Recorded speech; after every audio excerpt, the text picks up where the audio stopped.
Please welcome Australian Country Manager Alexie Seller.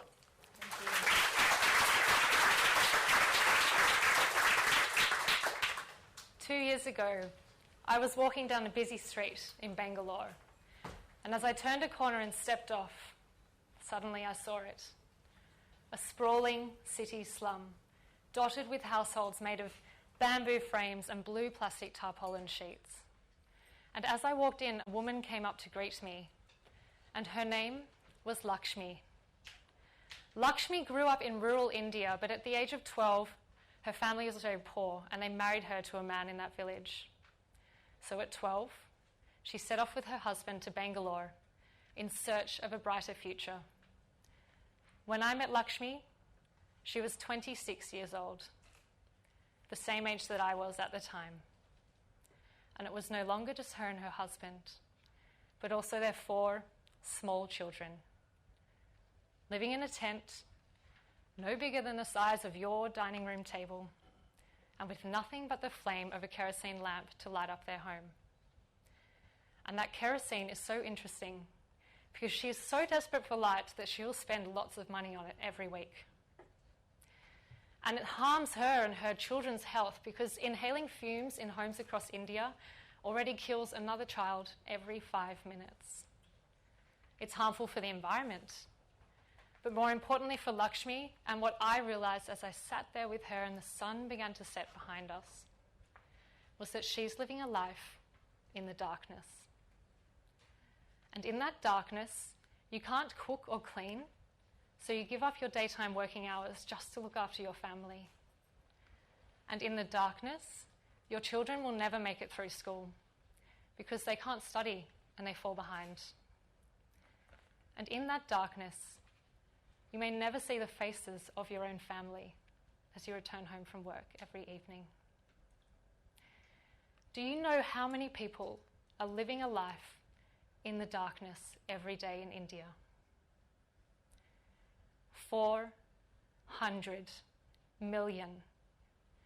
That's 20 times the population of Australia. And they're not just in rural villages, they are flocking to major cities, places like Kolkata, all in search of a brighter future. And that's why we chose to set up Pollinate Energy, to bring these families clean energy products and bright lights and fuel-efficient cook stoves so that they could make their lives better. But we knew we couldn't do this on our own because 400 million is a really big number. So we decided to harness the entrepreneurial talent that already exists in all of these cities I'm sure a lot of you have heard about. And we employ local women to start their own business selling solar lights like this one to the families living in slums. And we call these people our pollinators. And our pollinators are out there every day with a backpack of solar lights talking to families and helping them buy this product on a deferred payment plan.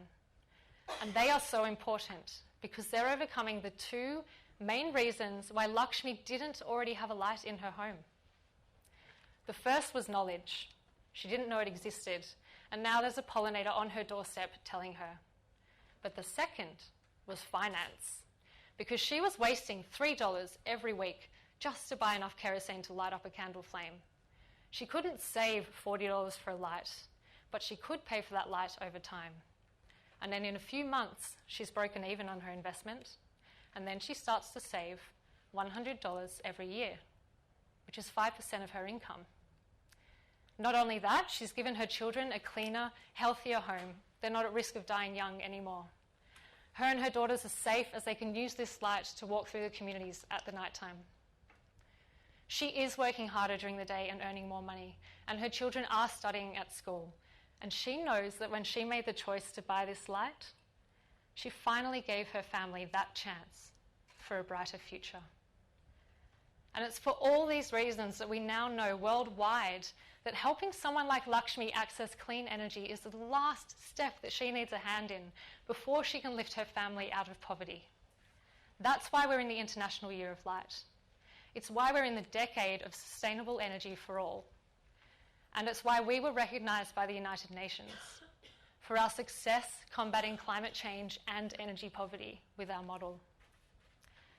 And through this model, our network of pollinators that we've got on the ground all over Bangalore and Hyderabad, we've already reached 40,000 individuals who now have a solar light in their home.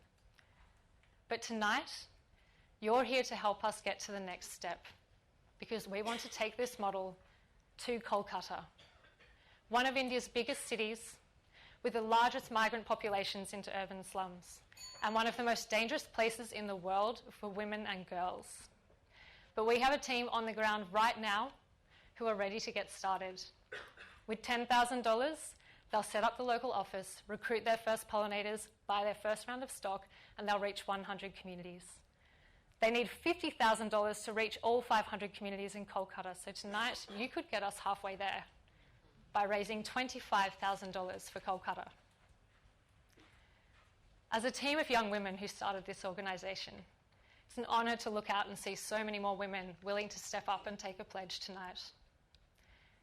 But I can't help but think that there's another group of women who couldn't be here this evening because they're living in the urban slums of Kolkata, and they want nothing more than to give their family a chance at a brighter future. And you can give them that tonight. Thank you.